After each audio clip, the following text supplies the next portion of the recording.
Lucky ने वहीदा के आदमियों को मारना तो शुरू कर दिया था, लेकिन थोड़ी देर बाद ही वहीदा के आदमियों ने लकी के ऊपर जहरीला धुआं छोड़ना शुरू कर दिया। जब लकी उस धुएं से अपने आप को बचा नहीं पाया तो इतने में ललित सिंह उसकी मदद करने के लिए पहुंच चुका था। जैसे ही लकी ने ललित को देखा तो वो हैरान हो गया था।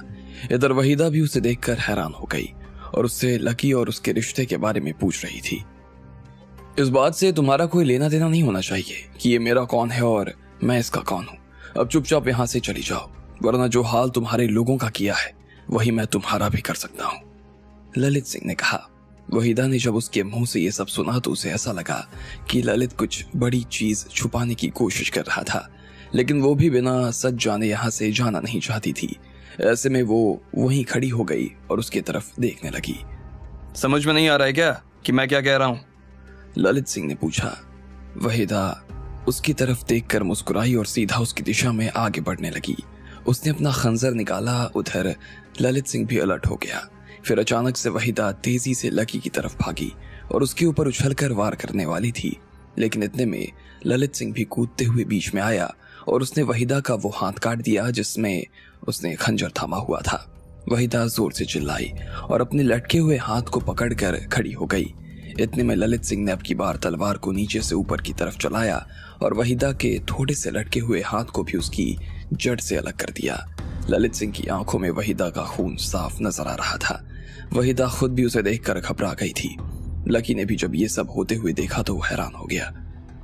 मैंने कहा था ना चली जाओ यहाँ से, अभी भी देर नहीं हुई है, और कह देना तुम्हारी गैंग वालों से कि अगर किसी ने भी मेरे या लकी की तरफ देखने की कोशिश भी की तो मैं अकेला तुम्हारी पूरी गैंग को खत्म कर दूंगा, ललित ने कहा और अपनी तलवार को उसके दुपट्टे से साफ किया। वहीदा घूरते हुए उसे देख रही थी, लेकिन उसे भी पता था कि फायदा अभी यहाँ से चले जाने में ही था। ऐसे में उसने अपना हाथ अपने दूसरे हाथ में ले लिया और गाड़ी में बैठकर रवाना हो गई। थोड़ी देर के बाद घबराई सी वहीदा जब अपनी गैंग के ऑफिस पहुंची और सब लोगों ने उसे इस हाल में देखा तो वो हैरान हो गए। उन्हें समझ नहीं आ रहा था कि वहीदा के साथ में ऐसा कौन कर सकता था। उसने जब ललित सिंह के बारे में बताया तो सब लोगों के मुंह खुले के खुले रह गए। सब लोगों को पहले से ही ये पता था कि वो 20 साल से अपने पैरों पर खड़ा नहीं हो पाया था। ऐसे में जब उन्हें ये पता चला कि ये सब ललित सिंह ने किया था तो उनसे कुछ भी कहते नहीं बन रहा था। वहीदा ने उन्हें उसकी दी हुई धमकी के बारे में बता दिया। ये सुनकर तो वहीदा के सीनियर भी काफी परेशान हो गए, लेकिन वो इतनी जल्दी हार नहीं मानने वाले थे और वो ललित और लकी दोनों से लड़ने के लिए राजी हो गई थी। साथ ही वो लकी से उस दवा को हथियाने का मौका भी नहीं छोड़ना चाहते थे। इधर लकी भी ललित सिंह को अपने साथ लेकर घर आ गया था। ललित वापस जाने की जिद कर रहा था, लेकिन सुबह हो जाने की वजह से और बहुत थकान होने की वजह से लकी चाहता था कि वो आराम कर सके। लकी ने खुद अपना भी स्कूल जाने का प्लान कैंसिल कर दिया था। जब उसकी नींद पूरी हो गई तो लकी ने उठकर अपने और उसके लिए नाश्ता बना लिया। थोड़ी ही देर बाद में ललित की नींद भी खुल गई और वो बाहर आ गया। उन दोनों ने नाश्ता की और चाय पी। इसके बाद लकी बर्तन रखने अंदर चला गया। जैसे ही वो बाहर आया तो उसने देखा कि ललित सिंह वहां पर था ही नहीं। उसने पूरे हॉल में देखा तो वो उसे कहीं भी नजर नहीं आया। वो उसे ढूंढता हुआ कमरे में भी चला गया, लेकिन ललित का वहां भी कोई अता पता नहीं था। फिर जब लकी बालकनी की तरफ आया तो उसने देखा कि ललित सिंह अपने दोनों हाथ पीछे की तरफ बांधे हुए बालकनी में खड़ा था और सामने की तरफ देख रहा था। उसे देखकर ऐसा लग रहा था जैसे वो थोड़ा बेचैन था।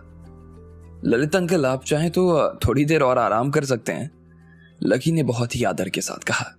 नहीं, मैं पिछले 20 सालों से आराम ही तो कर रहा हूँ। अब जब मुझे खड़े रहने का मौका मिला है तो मैं इतने सुंदर नजारे को देखे बिना कैसे रह सकता हूँ लकी।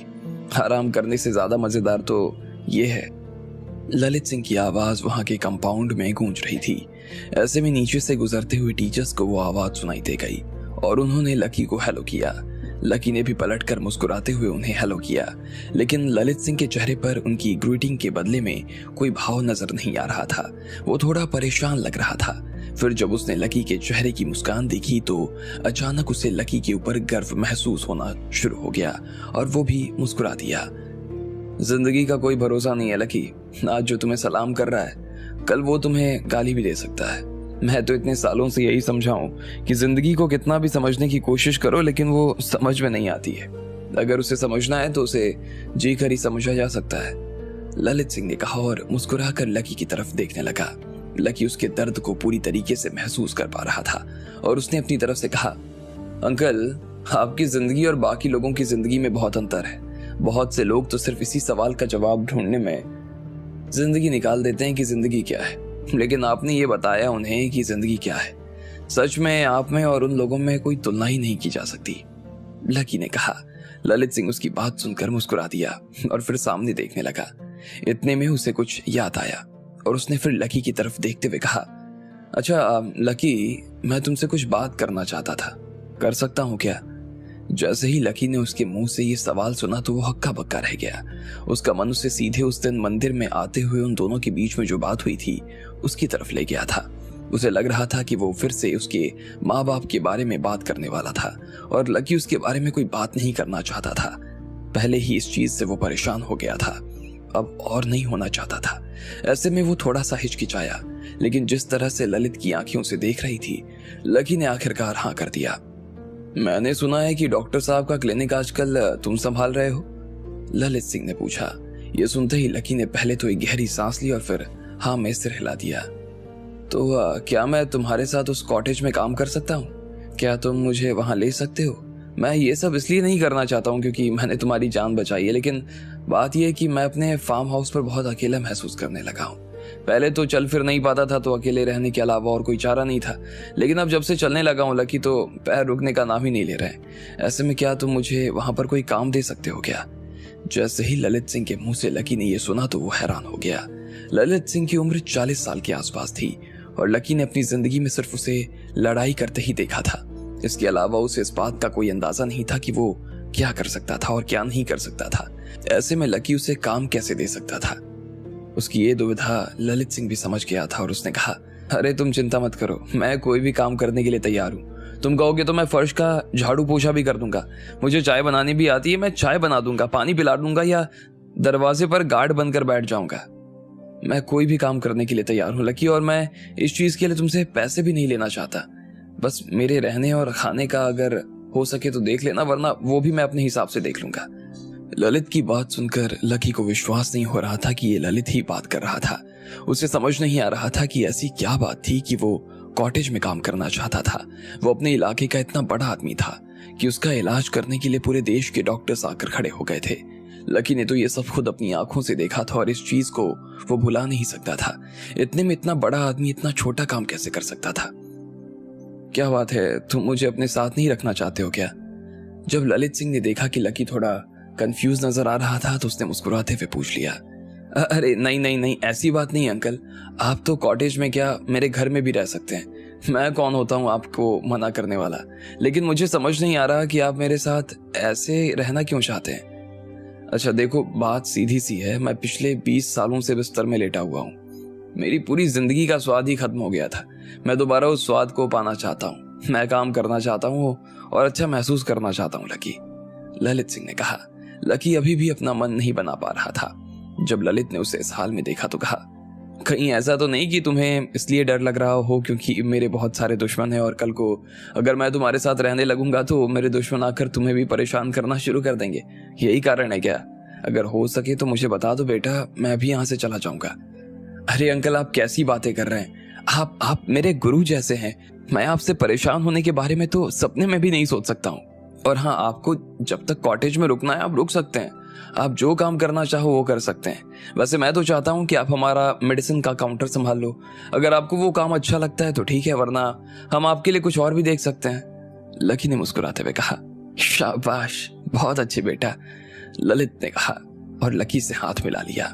दोनों घर के अंदर आए और अपने अपने कमरे में तैयार होने लगे। थोड़ी देर बाद ही लकी और ललित सिंह कॉटेज में आ चुके थे। लकी ने ललित का परिचय पूनम, सुहासनी, रीना और वहां काम करने वाले सभी डॉक्टर से करवा दिया। लकी ने इसके बाद उसे मेडिसिन काउंटर भी दिखा दिया। उसका काम सिर्फ वहां बैठकर लड़कों से काम करवाना था। ललित सिंह बहुत दिनों बाद आज पहली बार काम पर आया था और इस बात की उसे काफी खुशी भी हो रही थी। 20 साल पहले तक उसने इन लोगों की हिफाजत करने के लिए अपनी जान देने की ठान ली थी और अपनी पूरी जिंदगी लड़ने पर कुर्बान कर दी थी। लेकिन आज 20 साल के बाद वो लोगों की जान लेने के बजाय उन्हें जान देने के काम से जुड़ गया था। इस बात से उसे काफी खुशी हो रही थी। जब लकी ने देखा कि ललित सिंह अच्छी तरीके से काम में रम गया था तो उसे भी तसल्ली महसूस हो रही थी। पहले तो उसे भी समझ में नहीं आ रहा था कि होने क्या वाला था और वो काम को कैसे लेने वाला था, लेकिन उसे इतने जोश और उत्साह में देखने के बाद लकी की चिंता गायब हो गई। उसे ऐसा लग रहा था जैसे उसके हाथ में कोई खजाना लग गया था। लकी भी अपने काम में लग गया। हर रोज की तरह आज भी वहां पर काफी सारे मरीज उनके इंतजार में थे। ऐसे में लकी को काम करते हुए कब सुबह से दोपहर हो गई उसे तो पता ही नहीं चला। जब उसे थोड़ी भूख लगी और उसने घड़ी की तरफ देखा तो उसे एहसास हुआ कि दोपहर हो चुकी थी। वो अपने केबिन से बाहर आया और लंच के लिए जाने लगा।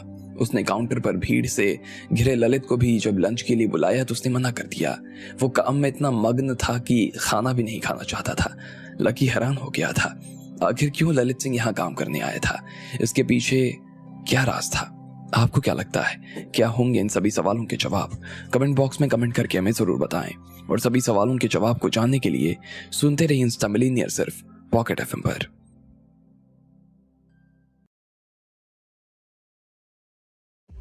वहीदा ललित सिंह से उसके और लकी के रिश्ते जानने की पूरी कोशिश कर रही थी, लेकिन ललित सिंह उससे कुछ भी बताने का नाम नहीं ले रहा था।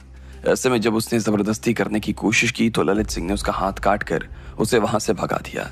इधर लकी भी ललित सिंह को अपने साथ अपने घर लेकर आ गया था। जब ललित ने लकी के साथ ही रहकर उसके कॉटेज पर काम करने की इच्छा जाहिर की तो लकी उसे मना नहीं कर पाया।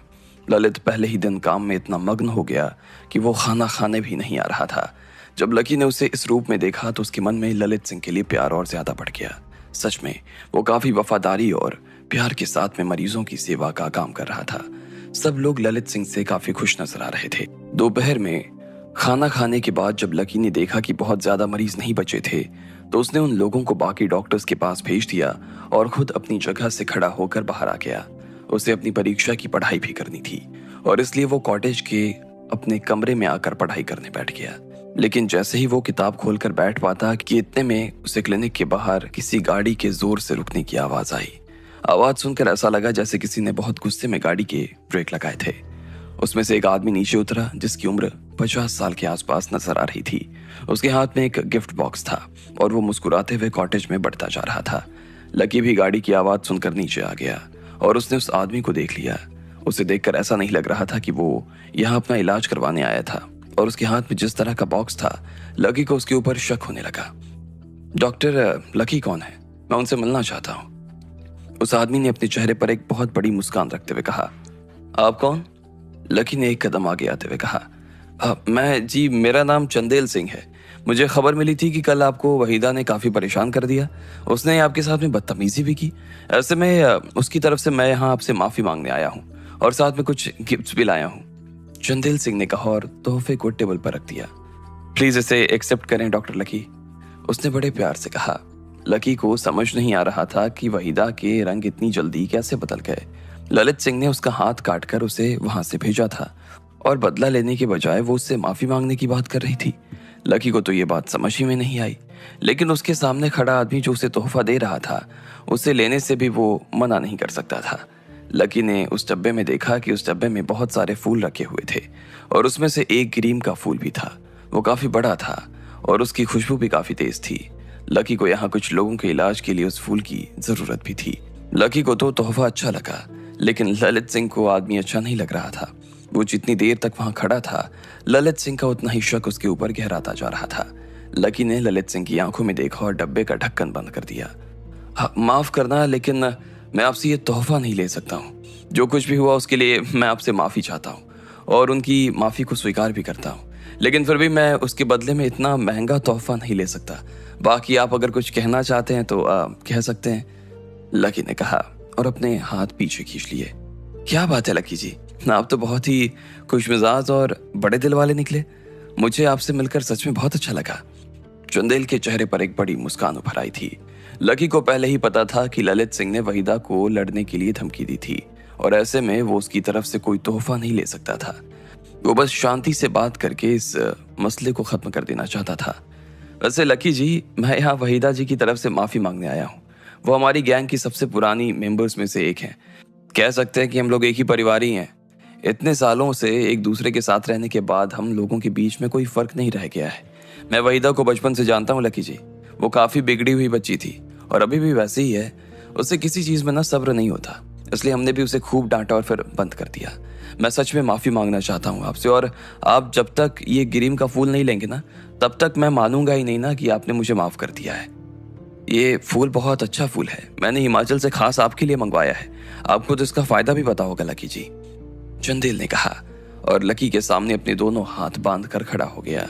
लकी उसकी बात ध्यान से भी सुन रहा था और बीच बीच में ललित सिंह की तरफ भी देख रहा था। अच्छा, मैं आपसे और एक चीज के बारे में बात करना चाहता था। मैंने सुना है कि आप बहुत कमाल के डॉक्टर हैं, जो बीमारी कोई ठीक नहीं कर पाता उसे आप ठीक कर देते हैं। मैं खुद बीते कुछ वक्त से ना बीमार चल रहा हूँ। भले ही हमारे पास में अपने कुछ डॉक्टर्स हैं, लेकिन उन्हें समझ नहीं आ रहा कि मुझे बीमारी क्या हुई है। मैंने सुना है कि आपको आयुर्वेद का अच्छा ज्ञान है, तो ऐसे में क्या मैं आपसे कुछ सलाह ले सकता हूँ? लकी ने चंदेल के मुंह से जैसे ही ये बात सुनी तो सबसे पहले ललित सिंह की तरफ देखने लगा। ललित सिंह भी उसकी बात सुनकर मूंछों में हंसा जा रहा था। ललित सिंह को चंदेल के बारे में पहले से काफी कुछ पता था और उसे ये बात समझ में आ गई थी कि लकी भी कम समझदार नहीं था। उसने जो कुछ वहीदा के साथ किया था उसके बाद तो चंदेल को गुस्सा आना चाहिए, लेकिन उल्टा वो तो यहाँ आकर उनसे माफी मांग रहा था। लकी ने कुछ देर उसकी बात के बारे में सोचा और फिर मुस्कुराते हुए बोला, चंदेल सिंह जी, आपकी गैंग वालों ने मेरे ऊपर हमला तो किया, लेकिन कोई बात नहीं, आपको इस सब में ना माफी मांगने की कोई जरूरत नहीं है। अब आपकी गैंग को माफ करना है या नहीं करना है ये आप मुझ पर ही छोड़ दीजिए। इस बारे में मैं आपको सोचकर अच्छे से बता दूंगा, और आपको देखकर मेरे अंकल को थोड़ी दिक्कत हो रही है, ऐसे में मैं आपका इलाज भी नहीं कर पाऊंगा। लकी ने कहा और फिर ललित सिंह की तरफ देखने लगा। ललित ने भी हाँ में अपना सिर हिला दिया था। आप अपना तोहफा वापस ले जा सकते हैं, हमें इसकी जरूरत नहीं है। लकी की जुबान और ठंडी हो गई थी। चंदेल सिंह को एक सेकंड के लिए तो लकी की बात चुप गई, लेकिन फिर उसने अपने आप को शांत करते हुए कहा, हाँ लकी जी, मैं समझ रहा हूँ कि आपको हमारी तरफ से किए गए हमले का भी बुरा लग रहा है, लेकिन मैं चाहता हूँ कि हमारे बीच में एक दूसरे के प्रति जो मन मुटाव हो गया है उसे जल्द से जल्द खत्म कर लिया जाए। शांति बनी रहेगी तो सबके लिए अच्छा रहेगा ना। अगर शांति नहीं बनी रहेगी तो कभी आपकी तरफ से तो कभी हमारी तरफ से हमले पर हमले तो होते ही रहेंगे। ऐसे में अगर आप अभी अपना पैर पीछे खींच लेंगे तो हम दोनों के बीच की खाई और ज्यादा बढ़ती चली जाएगी लकी जी। ये सब कहते ही चंदेल की जुबान पर कोई गुस्सा नजर नहीं आ रहा था और ना ही उसने वो गिफ्ट वहां से वापस उठाया था। प्लीज डॉक्टर, आप जवान हैं, आप हमें एक मौका तो देकर देखिए, हम आपको निराश नहीं होने देंगे। मैं तो वैसे भी डॉक्टर साहब का बहुत अच्छा दोस्त हूँ, हम दोनों की बहुत अच्छी जमती थी, और अब जब मैं उनका दोस्त हो सकता हूँ तो आपका भी दोस्त तो हो ही सकता हूँ ना। प्लीज, बाकी अगर आप मुझसे कुछ चाहते हैं तो खुलकर कह सकते हैं। हमारे रिश्ते को सुधारने के लिए आप जो मांगेंगे ना, मैं आपको वो ला कर देने के लिए तैयार हूँ, चंदेल ने कहा। वो गैंग का बड़ा आदमी था और आगे पीछे सब तरफ देख कर चलता था, इसलिए वो लकी से भी बहुत प्यार से बात कर रहा था, लेकिन लकी को उसकी मीठी जुबान में फंसने का कोई शौक नहीं था। उसने कहा, देखिए सर, मैं इस बारे में कुछ नहीं कहना चाहता हूँ, हमारे अंकल को दिक्कत हो रही है और वो जो कहते हैं मुझे वही करना पड़ता है। लकी जी प्लीज समझने की कोशिश कीजिए ना, मैं काफी दूर से आया हूँ। नहीं हो सकता। तो आप मुझे सच में देखने से मना कर रहे हैं लकी जी? चंदेल ने मुस्कुराते हुए पूछा। वो जानता था कि लकी तो उसे माफ करने के लिए राजी हो गया था, लेकिन ललित सिंह जानबूझकर ये सब नाटक कर रहा था, इसलिए वो खुद भी अब ज्यादा जिद नहीं करना चाहता था। वो किसी और मौके पर आकर अपना काम कर सकता था। बेकार में घबराहट दिखाने का भी उसे कोई फायदा नजर नहीं आ रहा था। जब लकी ने उसे सवाल का कोई जवाब नहीं दिया तो चंदेल ने कुर्सी पर बैठते हुए कहा, चलिए कोई बात नहीं, आपको तोहफा नहीं लेना है मत लीजिए, लेकिन कम से कम आप एक बार मुझे तो देख लीजिए, कम से कम मुझे ये तो पता चल पाए कि मुझे बीमारी क्या है। जैसे ही वो अपनी कुर्सी पर बैठा तो ललित सिंह वहां से निकल गया और पीछे की तरफ बने कमरे में चला गया। लकी समझ गया था कि इस चीज से उसे कोई दिक्कत नहीं थी, इसलिए जैसे ही वो वहां से गया, इधर लकी ने चंदेल की कलाई पकड़कर उसे देखना शुरू कर दिया। उसे एहसास हुआ कि उसकी तबीयत बिल्कुल ठीक थी और उसे कुछ भी नहीं हुआ था। उसकी पल्स काफी अच्छी चल रही थी और उसका ब्लड प्रेशर भी ठीक लग रहा था। जितनी उसकी उम्र नजर आ रही थी वो उससे भी काफी जवान दिखाई दे रहा था। चंदेल का भी बहाना काम कर गया। वो अपनी बीमारी के बहाने लकी को परखने की कोशिश कर रहा था। आपकी तबीयत तो पूरी तरीके से ठीक है, आपको कुछ नहीं हुआ है सच में? चंदेल सिंह ने पूछा और लकी की तरफ देखने लगा। लकी ने उसे फिर से ध्यान से देखा और वो समझ गया कि चंदेल सिंह उसकी परीक्षा ले रहा था। ऐसे में लकी ने अपना स्टेथोस्कोप पहना और उसके दिल की धड़कन देखने लगा। फिर लकी ने उससे शर्ट उतारने के लिए कहा तो पाया कि उसके पेट पर एक लकीर जैसी खींची हुई थी। आपका शरीर वैसे तो अच्छा है, लेकिन आपके पेट में एक बार बहुत बड़ा घाव हुआ था। शायद आपको ये घाव किसी तलवार की वजह से हुआ था और उसमें आपकी मसल्स और नसों को भारी चोट आई थी। अब आपका घाव तो भर गया है लेकिन पूरी तरीके से नहीं भरा। ऊपर से देखने में तो वो सही लगता है लेकिन उसमें अंदर से काफ़ी दिक्कतें हैं। आपको उस वक्त सही इलाज भी नहीं मिल पाया था। फिर आप बिस्तर से उठ नहीं पाए होंगे और फिर धीरे धीरे घाव भरने लगा होगा और उसके ऊपर आपने ध्यान नहीं दिया होगा। लेकिन 2-3 साल पहले फिर आपका घाव खुला होगा और तब उसका इलाज भी हुआ होगा, लेकिन वो जैसा होना चाहिए था वैसा नहीं हुआ था। लकी ने कहा, वो जो कुछ कह रहा था सही कह रहा था, इसमें कोई मजाक नहीं था। यह सुनते ही चंदेल सिंह के चेहरे का रंग उड़ गया। उसे लग रहा था कि लकी उसके साथ में मजाक कर रहा था। वो इतनी पुरानी चोट की बात कर रहा था जो कब की ठीक हो चुकी थी। उसका कोई असर भी उसके शरीर पर नहीं दिखता था। ऐसे में लकी का ये कहना कि उसकी चोट अभी तक भरी नहीं थी उसे हजम नहीं हो रहा था। लेकिन लकी की बात को हल्के में भी नहीं लिया जा सकता था। उसने जो भी एनालिसिस किया था वो सही था और उसमें कोई शक नहीं था क्योंकि उसने जो भी हिस्ट्री बताई थी बिल्कुल सही थी। क्या बात है डॉक्टर लकी, आप तो सच में बहुत कमाल हो। आपने सिर्फ मेरी नब्ज देखकर ये पता लगा लिया कि मेरे साथ में क्या दिक्कत है। गजब। खैर, मैं आपको बता देना चाहता हूँ कि आपने जो भी कहा सही कहा है, लेकिन बस मुझे आपके शब्द काफी भारी लगे। आपको सच में लगता है कि मुझे कुछ हो सकता है? आप मेरा शरीर तो देख ही रहे होंगे। इस शरीर के साथ में मैं 100 की उम्र तक तो आराम से पहुंच सकता हूँ, उसने कहा और लकी की तरफ देखने लगा। अब आगे क्या होने वाला था? क्या लकी की भविष्यवाणी सही होने वाली थी? और आखिर चंदेल सिंह यहाँ क्या लेने आया था? आपको क्या लगता है, क्या होंगे इन सभी सवालों के जवाब? कमेंट बॉक्स में कमेंट करके हमें जरूर बताएं और सभी सवालों के जवाब को जानने के लिए सुनते रहिए इंस्टा मिलियनेयर सिर्फ पॉकेट एफएम पर।